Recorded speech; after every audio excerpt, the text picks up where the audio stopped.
jechoota gootota Oromoo walaa barsiifnu.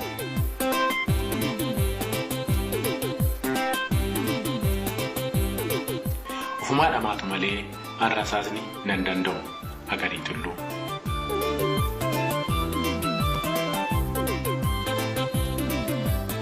Gabrummaarra duuti bilisummaadha elemoo qilxuu.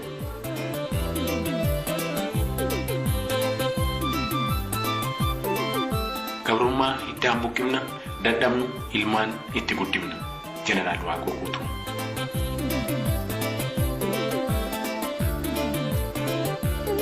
Boolla yookaan goodaa tokko keessatti yeroo lama hin ciniinamiin jaarraa abbaa gadaa.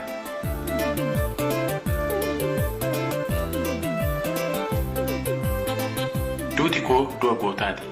Dhiigni kiyya dhiiga tasa dhangala'e miti. Dhiiga saba kiyya bilisoomsuuf lola'edha. Maammoo Mazammar.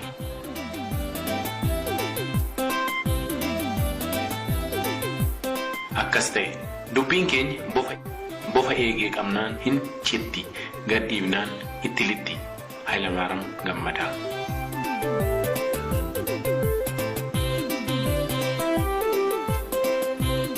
Qawwee qofaatu bilisa nu baasa.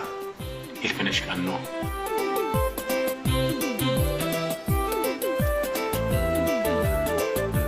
Gabrummaarra du'an filadhe kanaafan fincilee daggalatti gale. Usmaayyoo Musaa.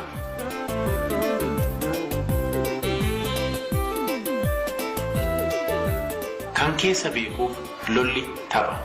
Abishee Garbaa.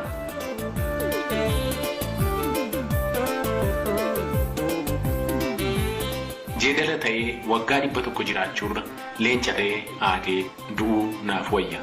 Huseen Bunee.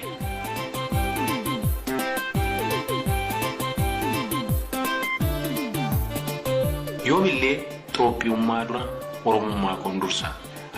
Oromoo Farest. Jawaar Mohaammed.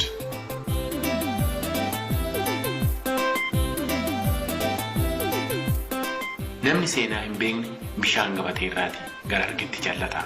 Eebbisaa Addunyaa.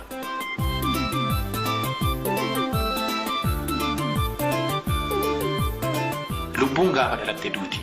Du'a sodaa haqarraa hin dabiin Haajii Adamsaa Addoo.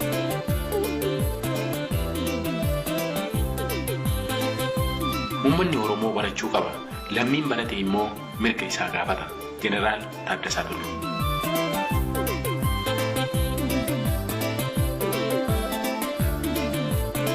Aggaamanii dhiisuun diina ofitti goobsuudha. Hangaatuu caalaa.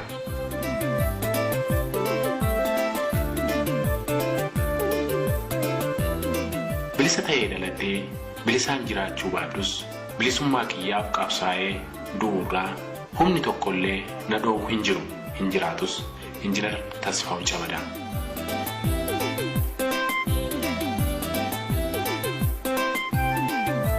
Gara itti deemtu baruu yoo feete eenyu akka taateef eessaa akka dhufte beeki.